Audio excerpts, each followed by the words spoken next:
يا لا لا لا لا يا لا لا لا يا لا لا لا لا لا يا لا لا لا يا لا يا لا لا لا يا لا لا لا يا.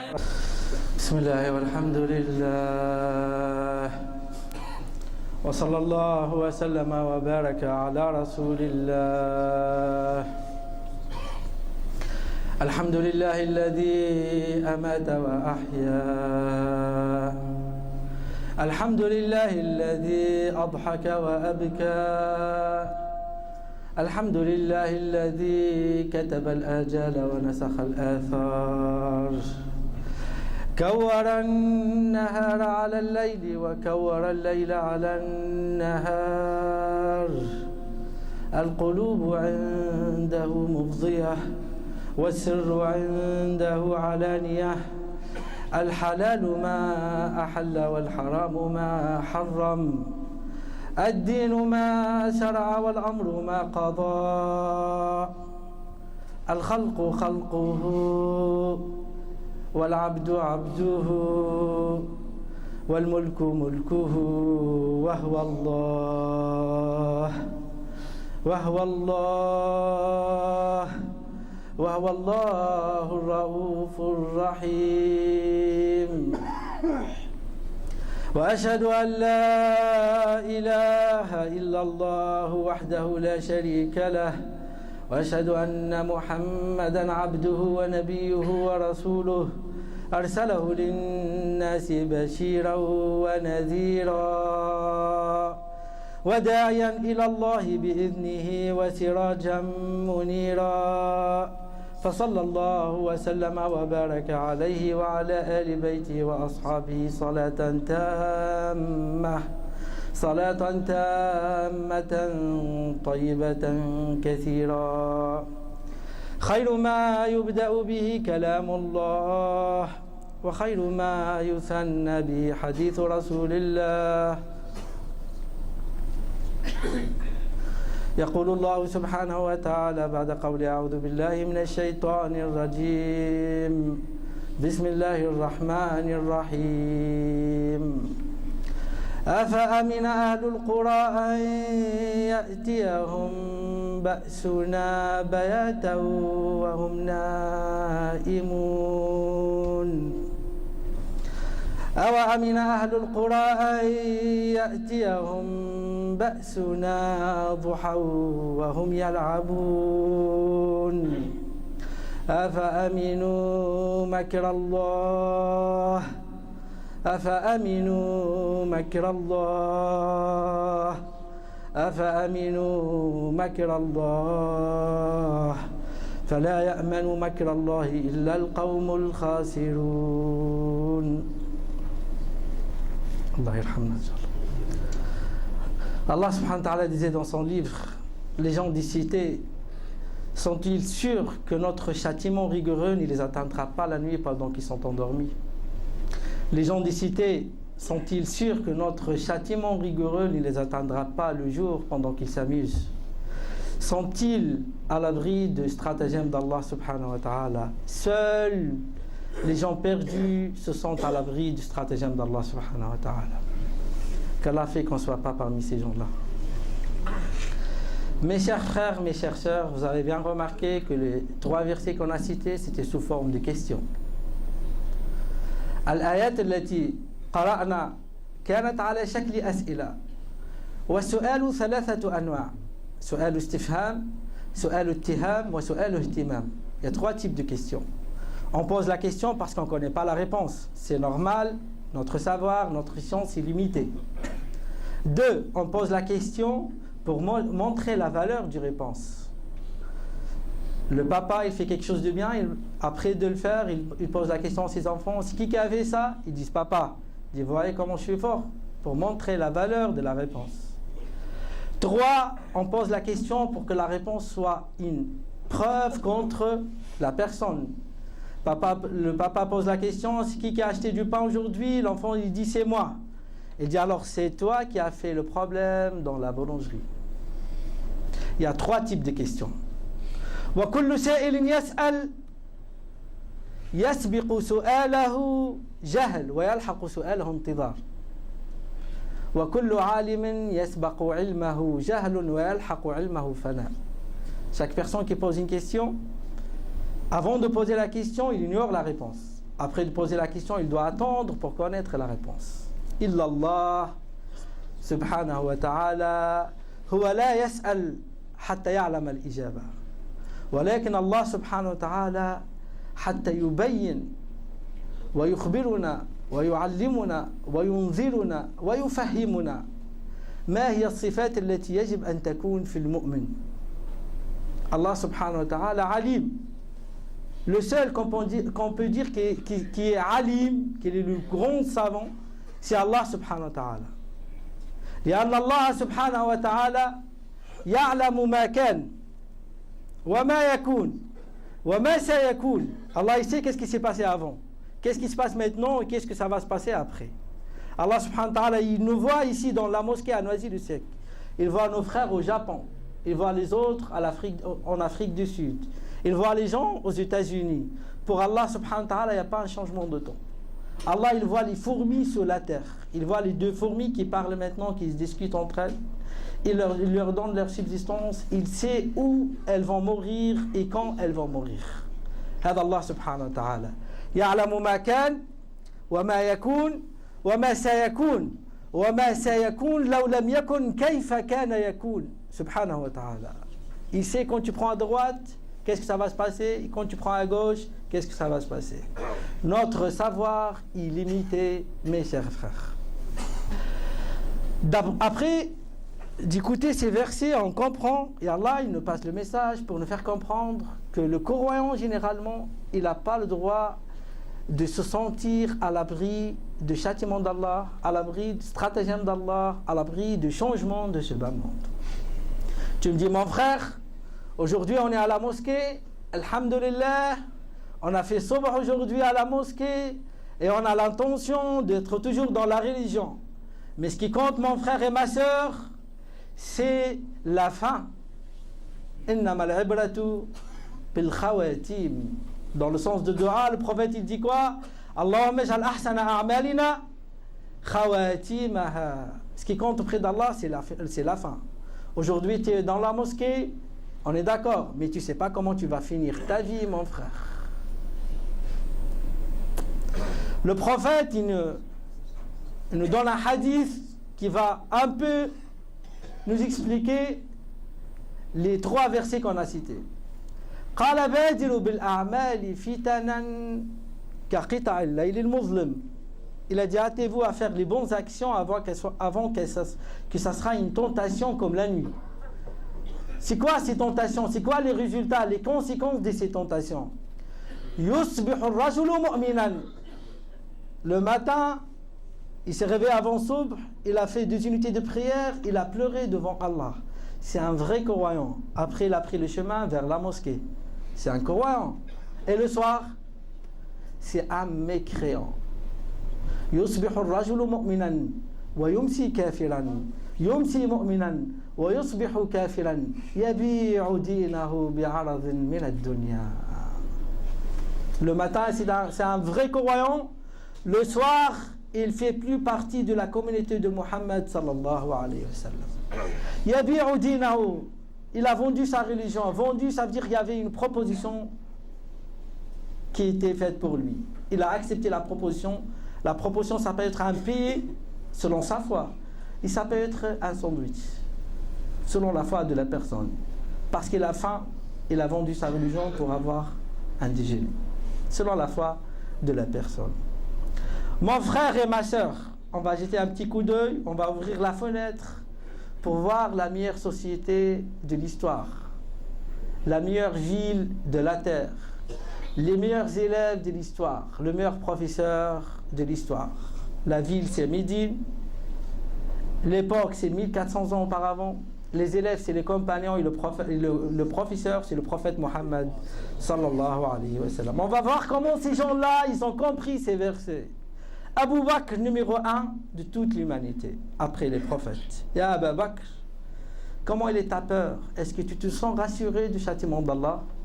Tu es le meilleur. Le prophète, il t'a annoncé Khayru rajulin masha ala al-ardi ba'da al-anbiya Abu Bakr. Le meilleur homme qui a marché sur terre après les prophètes, c'est Abu Bakr. Tu as le droit de se sentir rassuré à Abu Bakr. روى أبو معاوية عن جويبر عن الضحاك. Il a dit un jour on était avec Abu Bakr. Il a vu un oiseau qui s'est mis sur un arbre. Il a mangé, il s'envolait. قال طوبى لك يا طير تطير ثم تحط على الشجرة فتأكل من ثمارها ثم تذهب وليس عليك حساب ولا عذاب يا ليتني كنت مثلك. Abu Bakr il a dit quelle bonne chance, quelle grande chance t'as, ô oiseau. Tu t'envoles, tu te mets sur un arbre, tu manges des fruits, après tu pars. T'as pas ni jugement ni châtiment. J'aimerais bien être un oiseau comme toi. Mais Abu Bakr, le prophète, il t'a dit que tu es la meilleure personne qui a marché sur terre. Tu as le droit de se sentir rassuré. Non, il est parti encore plus loin que ça. Il a dit, si j'aurais un pied dans le paradis et un autre dehors, je suis jamais à l'abri du stratagème d'Allah subhanahu wa ta'ala. Je suis jamais à l'abri du châtiment d'Allah subhanahu wa ta'ala. Soit ya Abu Bakr, si toi qui as mal compris, soit nous qui ont mal compris. Le prophète, il a dit, les gens du paradis, ils ont 360 qualités. Si l'un de vous a réussi dans sa vie pour avoir une qualité, entrera au paradis. Inna li ahli al-jannah 360 khasla. من كانت فيه خصلة منهن دخل الجنة. قال أبو بكر يا رسول الله هل عندي خصلة منهن؟ قال يا أبا بكر عندك 360 خصلة. Les gens du paradis, ils ont 360 qualités. Celui qui a réussi dans sa vie pour avoir une qualité, il entrera au paradis. Il a dit au prophète d'Allah, est-ce que j'ai une qualité? Il a dit, Abu Bakr, tu as les 360 qualités. Je vois des frères qui tiennent leur téléphone pendant le khutbah, c'est interdit. On n'a même pas le droit de tenir siwak dans le khutbah. La prière de Dhuhr, c'est 4 raka'at. Le khutbah, c'est 2, ça remplace les 2 raka'at. On n'a pas le droit de tenir le téléphone dans le khutbah. J'ai arrêté, j'ai coupé parce que pour l'intérêt du frère, il est venu à la mosquée, il tient son téléphone, il sort, c'est comme s'il n'a pas prié. C'est son intérêt à lui. Il remet l'intention, Inch'Allah, il recommence sa prière, Inch'Allah. Allah yawafaqna wa iyyakum. On va voir Omar. Ya Abu Bakr, tu nous as rendu malades. Ya Omar. Ya Omar. Le prophète, il t'a annoncé, il a dit, Law kana nabiyyan ba'di la kana Omar. S'il y aura un prophète après moi, ça sera Omar. Ya Omar, tu as le droit aussi de dormir tranquillement. Alors, Omar radiallahu anhu, au moment de l'agonie de sa mort, il a dit à son fils, mets mon visage par terre, mets ma tête par terre. Ya laytani kharajtu min hadihi dunya kafafa, laysa li wala alay. Il a dit à son fils, mets ma tête par terre. J'aurais bien aimé sortir de cette vie, ni il y a des choses du bien pour moi, ni contre moi. Il a dit, si Yawm al-Qiyamah, en appelant, il va dire, tous les hommes de ce bas monde vont entrer au paradis, sauf un seul. Je vais dire que c'est moi. Ya Omar, le prophète, il t'a dit, quand tu prends un chemin, le shaitan, il te voit de loin, il change de chemin, mon frère. Il change de l'itinéraire. Mais Omar, tu nous as rendu fous, ya Omar. On va voir Ali radiallahu anhu. Si on n'a pas cette pensée, pourquoi je veux confirmer mes paroles avec les exemples des compagnons radiallahu anhu? Si on n'a pas ça, parce que nous on se sent rassurés, mon frère. On a la moitié de nos familles qu'on ne parle pas avec eux et on se sent rassurés. La yadkhulul jannata qati'u rahim. Il n'entrera jamais au paradis celui qui a coupé ses liens familiales. Et nous on se sent rassurés. On vient à la mosquée que le vendredi et on se sent rassurés.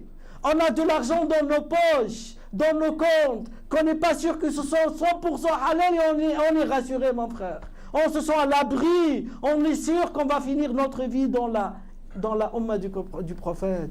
Mais on a mal compris, mon frère. On a la moitié des gens ici à la mosquée qu'on ne parle pas avec eux, qu'on ne les connaisse même pas. On fait beaucoup du mal à nos voisins. Le prophète, il a dit, Wallahi la yu'min, Wallahi la yu'min, Wallahi la yu'min. Qalu khaba wa khasira ya Rasulallah. Man? Qala man lam ya'man jarahu bawa'iqahu. Wallah, il ne peut pas être un véritable croyant. Qui est Rasulallah? Celui qui son voisin, il n'est pas à l'abri de son mal. Il n'a pas dit son voisin musulman, il a dit quel que soit son voisin. Mon frère, avec ça, on se sent rassurés. On n'est jamais venu à la mosquée la prière de Sobah et on se sent rassurés. On n'est venu jamais à la mosquée la prière de l'Isha quand c'est tard et on se sent rassurés, mon frère. On n'apprend rien du Coran que le Fatiha et on se sent rassurés, mon frère. On a mal compris. Regardez les compagnons. Ali, le prophète, il a tapé sur ses poitrines. Qala ya Ali, atarda an yakuna baytuka muqabila bayti fil jannah. Quelle proposition? Oh Ali, tu acceptes que ta maison, que ton château, il soit en face de mon château dans le paradis? Ali, il a pleuré. Qala raditu ya Rasulallah. Mais bien sûr, j'accepte ya Rasulallah. Ya Ali, tu es le mari de Saïda Fatma, la première femme du paradis. Tu es le père de Hassan ou Al-Hussein, les deux chefs des jeunes du paradis. Le prophète, il a dit, moi, je suis la ville de la science. Ici, Ali, c'est sa porte. Pour rentrer à la ville, il faut passer par Ali. Alors, tu as le droit de bien dormir, tranquillement. Ali, il pleure la nuit, les gens, ils dorment, et lui, il est dans la mosquée, il tient sa barbe. min qillat az-zad, wa wahshat at-tariq wa tul as-safar. Ali, il pleure la nuit, il a dit, j'ai peu de provisions, j'ai un grand trajet à prendre, j'ai un chemin qui fait peur. Il parle de la tombe, il parle du jour du jugement, il parle de ses bonnes actions, il a dit c'est peu. Ya Ali, tu as dormi à la place du prophète quand ils ont voulu le tuer, tu dis que tu as peu de provisions. Et nous, alors qu'est-ce qu'on dit? Nous, qu'est-ce qu'on dit? Notre argent, il n'est même pas halal, mon frère et ma soeur. Nos enfants, ils ne connaissent rien de la religion, on ne sait pas que c'est une responsabilité à nous. Les enfants, ils font du mal aux autres parce qu'ils ne connaissent pas la religion. Nos enfants, ils ne savent pas que dans le Coran, on a un verset qui dit فَإِذَا الَّذِي بَيْنَكَ وَبَيْنَهُ عَدَاوَةٌ كَأَنَّهُ وَلِيٌّ حَمِيمٌ. Les gens qui veulent te faire du mal, tu dois jamais le rendre le mal par le mal. Et nous, on se sent rassurés, mon frère. Ils attendent du bien, tu vas le voir et je vais le voir le jour du jugement. أعد للسؤال جوابا وللجواب صوابا. Prépare une réponse pour ta question, pour les questions qui vont être posées pour toi le jour du jugement. Abu Hurayra radiyallahu anhu nous transmet un hadith. Il a dit un jour j'étais assis avec le prophète sallallahu alayhi wa sallam wa baraka ala rasulillah. قال فيكم رجل يموت ويبعث إلى النار وضرسه مثل جبل أحد يوم القيامة. Parmi vous, l'assise du prophète, ça veut dire le prophète quand il dans ses assises, des fois il y a des anges qui sont avec lui. Des fois c'est l'ange Gabriel, le chef de tous les anges. Il est assis. Quelle assise, quelle valeur de cette assise. Car parmi vous, il y a un homme qui va mourir, qui va entrer en enfer. Et sa molaire est plus grande que la montagne du Uhud. Et depuis que le prophète a dit ça, la vie de Abu Hurayra a changé. Pourquoi? Parce qu'il était parmi les présents. Il a dit c'est possible que ça sera moi. قال فلا زلت أتتبع الحاضرين حتى ماتوا جميعا وصلى عليهم رسول الله صلى الله عليه وسلم. Ça veut dire qu'il a dit j'ai suivi tous les gens qui étaient assis, qui étaient présents jusqu'à la mort de notre prophète. Ils sont tous morts et le prophète il a fait la prière du janaz au-dessus d'eux. Ça veut dire c'est sûr qu'ils ne font pas partie des gens de l'enfer. Il reste qui? Il reste Abu Hurayra, il y a un autre. Ça s'appelle Ibn al-Rajal. Dans une version Ibn al-Rahal, c'est juste un point, c'est une personne, celui-là, c'est lui qui écrit la révélation. Le prophète il reçoit et lui il écrit. Le prophète il reçoit et lui il écrit. Quelle valeur à cet homme. Et là, la peur de Abu Hurayra a encore augmenté. Il a dit, celui-là, il reste que moi et lui. Et là, il avait peur. Après la mort du prophète, plusieurs tribus arabes, ils ont sorti de l'islam. Et parmi les gens du Yaman, il y a un homme qui est sorti qui s'appelle Musaylima. Il a dit aux gens, moi je suis un prophète, après le prophète Mohammed sallallahu alayhi wa sallam. Alors, avant de faire la guerre, Abu Bakr et les gens, ils ont dit, on va envoyer une personne qui va parler au nom des musulmans. Peut-être ces gens-là, ils vont retourner, ils vont revenir en islam. On va choisir une personne qui va parler au nom de l'islam, au nom des musulmans. Et la vie, à la fin, elle était sur deux personnes. Abu Hurayra ou Ibn al-Rajal. Après, ils ont dit non. Ibn al-Rajal, il est plus ancien que Abu Hurayra. Alors, il était élu pour être la porte-parole des musulmans. Quand il est arrivé devant Musaylima, il a vu qu'il y a une grande armée avec Musaylima.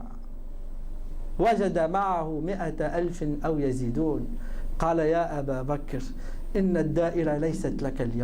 Aujourd'hui, tu ne vas pas gagner à Abu Bakr. Tu as une petite armée. Il écrit le Coran, mais il n'a pas la foi, il n'a pas la certitude sur ce qu'il est en train d'écrire. Parce qu'Allah il a dit dans le Coran,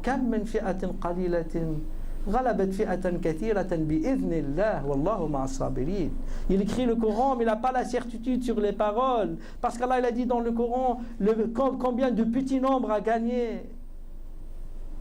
Combien un petit nombre a battu un grand nombre. Il n'a pas la certitude sur ça. Il n'a pas la certitude. قال يا مسيلمة أنا كاتب وحي رسول الله وأنا أشهد أن لا إله إلا الله وأن محمدا رسول الله وأنك رسول بعد رسول الله فظل وأضل. Il a dit au Musaylima, c'est moi qui écris la révélation, qui écrivait le Coran. Moi j'atteste qu'Allah il est unique et que le prophète Mohammed c'est son messager et toi tu es un messager après le prophète Mohammed. وقاتل مع مسيلمة وقتل في الحديقة. Et à la fin il a fait la guerre avec Musaylima contre les musulmans. C'est lui qui est en train d'écrire le Coran. À la fin, il a fini sa vie, il fait la guerre contre les musulmans. Aujourd'hui, tu es dans la mosquée, mais tu ne sais pas comment tu vas finir. Tu n'as jamais écrit le wahy, mon frère, quand même. Mais tu ne sais pas comment tu vas finir. On doit avoir peur, mon frère. On doit avoir peur. On doit pleurer devant Allah subhanahu wa ta'ala. On doit baisser la tête devant les créatures. On ne sait pas avec un mauvais regard. Juste un petit sentiment. Tu te sens que tu es mieux que les autres. Ta vie toute, la fin de ta vie, elle va changer. Tu dois baisser ta tête, mon frère. Tu dois regarder tes défauts, mon frère. Tu ne penses jamais que tu es mieux que les autres. Comment les gens, ils osent à dire, il se met devant la mosquée, celui-là, c'est un croyant, celui-là, c'est un mécréant, celui-là, c'est un hypocrite. Après, il rentre chez lui, mais il est malade. Mais comment il a eu ce courage? Comment le shaitan, il a réussi à faire ce travail contre lui? Et lui, il n'est même pas sûr qu'il va finir sa vie dans l'islam. Lui, il ne sait même pas faire les choses, il ne connaît même pas les choses qui annulent les ablutions. Plusieurs frères, ils ne savent pas qu'il y a 17 choses qui annulent les ablutions. Ça veut dire qu'il prie pendant 1 an et 2 ans, il ne sait même pas ça. Après, il se met devant la mosquée et dit, ces gens-là, ils sont des mécréants, ils vont entrer en enfer. Mon frère, tu nous as ramené une nouvelle religion. On ne connaît pas cette religion. المسلم الحسن البصري قال المؤمن يعمل وهو خائف مشفق وجل.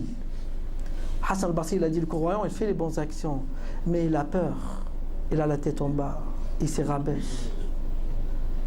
المؤمن يستغفر الله بعد الطاعة. Le croyant, après de finir la prière, la tradition de faire quoi? Qu'est-ce qu'on dit tout de suite après la prière? Astaghfirullah. Après l'obéissance. والكافر يعمل وهو مطمئن. Et le non-musulman, il fait des péchés et lui, il est rassuré, il se sent bien. Combien de gens maintenant, il te dit, moi je ne fais pas la prière, mais je suis mieux que les gens qui font la prière. الله يوفقنا وإياكم لما يحب ويرضاه. أقول قولي هذا وأستغفر الله لي فاستغفر الله يا رب لما وسدنا يا رب.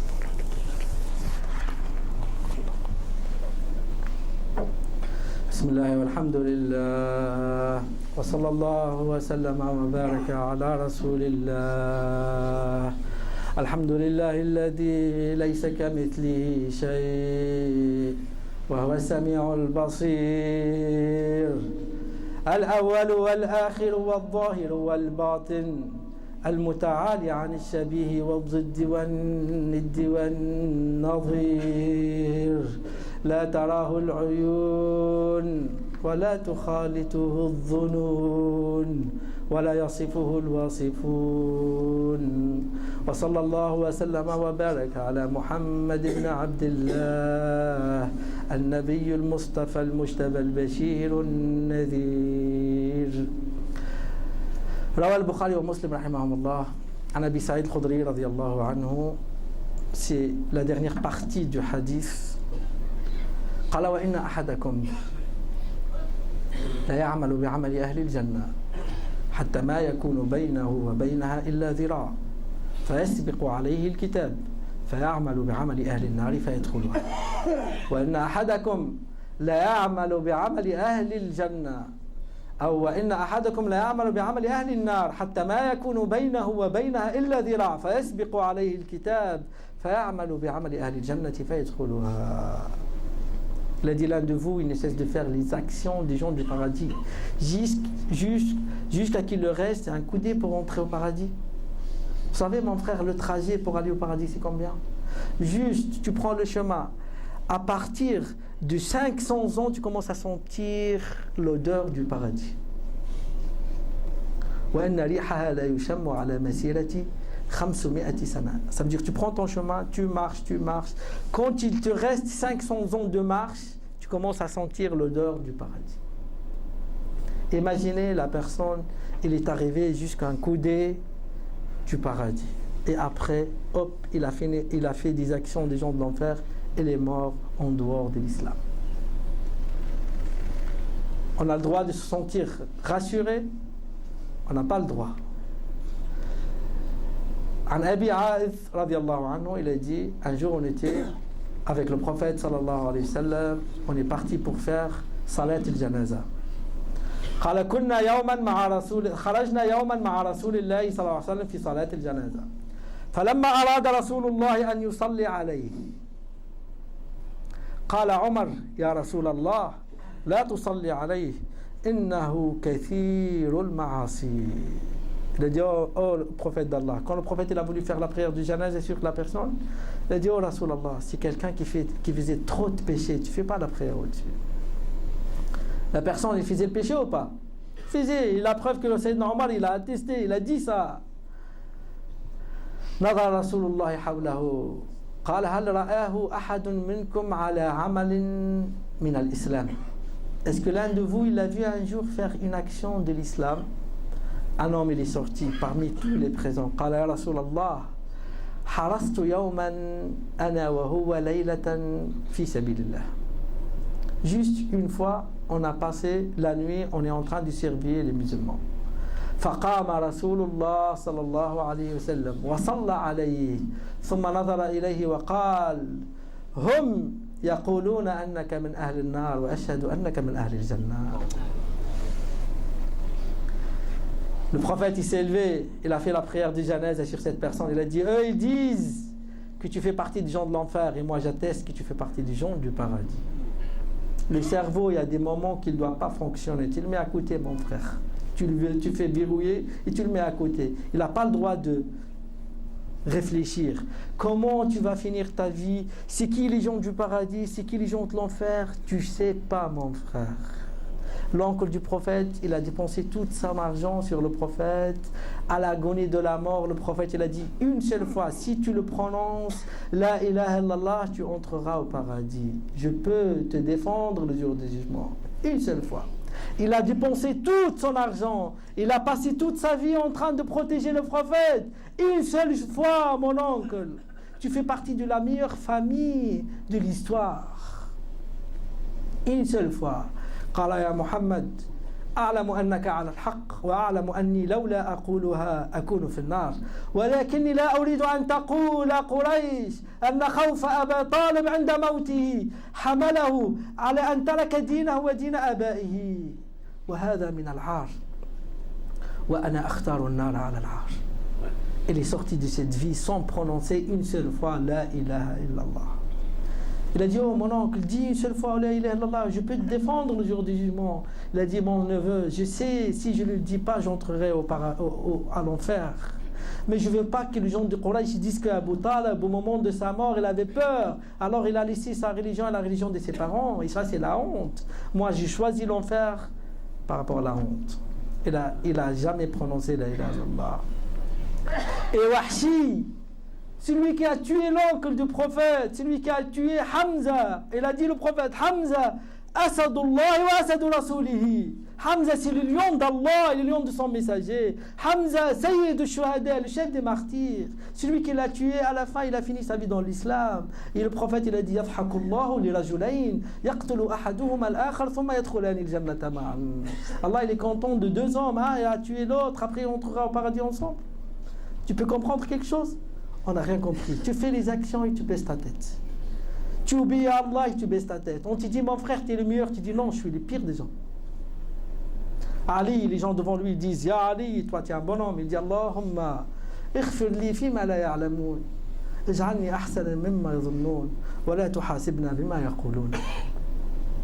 le comportement d'Ali. Les gens ils disent que tu es un bon homme. Il dit Allah, tu me pardonnes. Ils ne savent pas ma vérité. Et tu fais que je serai toujours plus haut que ce qu'ils croient. Et tu ne me juges pas à travers leurs paroles. Allah wafaqna wa iyyakum. Lima yuhibbu wa yarda. Chacun de nous aujourd'hui, mon frère, 3 petits conseils, mon frère. On finit ça avec, Inch'Allah. Tu te sens jamais mieux que les autres. Tu te sens jamais mieux que les autres. Tu te sens jamais mieux que les autres. Même si tu pleures jour et nuit, même que tu marches dans la rue, tu es en train de réciter le Coran, même si tu es le numéro 1 dans le monde, tu te sens jamais mieux que les autres. 2, tu critiques personne, mon frère. Tu critiques personne. Ta langue, tu le tiens, mon frère, et tu critiques personne, mon frère. Les compagnons, radiyallahu anhum, قالوا لو عيرت الكلب بنباحه. Il a le droit d'insulter, de critiquer un chien à cause de son aboiement. Il a le droit.